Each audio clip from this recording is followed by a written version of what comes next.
guys, it's Linden from Commodore Solar here. Just going to do a little intro video on our air-cooled diesel generator.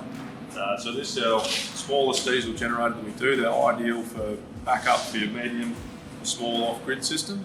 They're fitted with the 2-wire auto start, so that means you're hooking up to a Victron off-grid system and can automatically start it if needed when your batteries are low or a bit of extra charge is required. The new model's fitted with the SmartGen digital controller, which is a real upgrade. It's got a lot better auto start function. Gives you a readout on your parameters and loads and that sort of thing from the unit, so you can easily see what's happening. Yep, so I'm just going to fill the unit up with oil. So you want to go with a good diesel oil, a 15W40 for most areas. If you're in an alpine or really cold area, you can drop back to a 10W30. On these air-cooled models, the oil filter's down here on the right-hand side on the door. It is in a little bit of an awkward spot, so you need a funnel it's got a bit of a longer nozzle on it or a hose. You've got this little tub here, it's got a pretty long nozzle, makes it a little bit easier.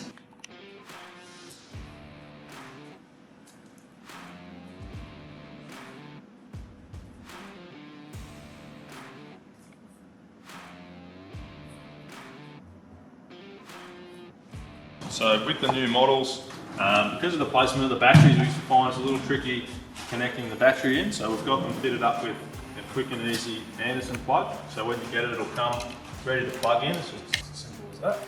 First thing, once you fill the oil, there's a little lever in here just to run the stop switch. So push that across over to the start position. Right, fire it up. Little key in the service bag. To the on position. So the controller, we can do a manual start by just pressing the green start button and should fire up.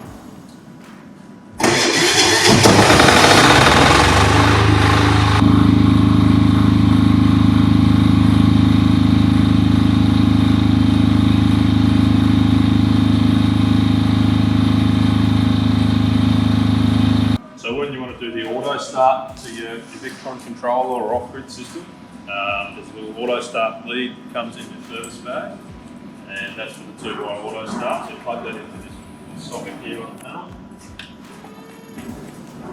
and then that will run over to your Victron colour control or servo, ready to auto start it if your batteries are getting low. Once you've hooked that up to your Victron unit, press the auto button on the controller, and that'll have it in the auto mode, ready to get started from your inverter.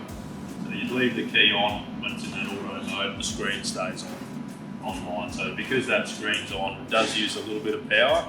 So if you're using it in the auto start mode, you want to have a little trickle charger set up on your battery, or make sure that it's started periodically to keep the battery charged.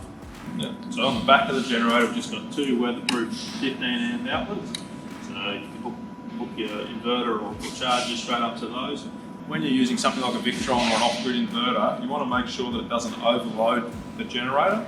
So if you're hardwired into these, you want to make sure you set on your inverter the current limit to draw no more than 18 amps out of the generator, so you don't overload it. So these are just a standard type weatherproof outlet, so they can easily be changed to just a blank cover, so that you can hardwire into them and pull a bit more than 15 amps. So. But yeah, as long as you just set on the inverter not to draw more than 18 amps so you don't overload it.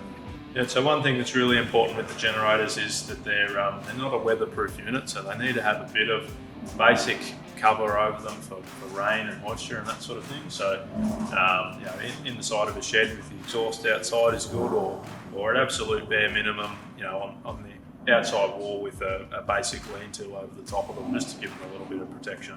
The other thing that's really critical with the generators is your fuel storage.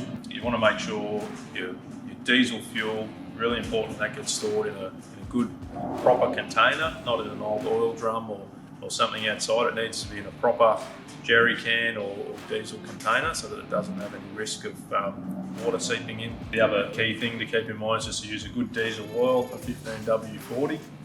And you should be pretty right. Make sure you follow up with your service schedule, which is in your manual. So thanks for watching. Hope you found the video helpful for setting up one of these Jennies.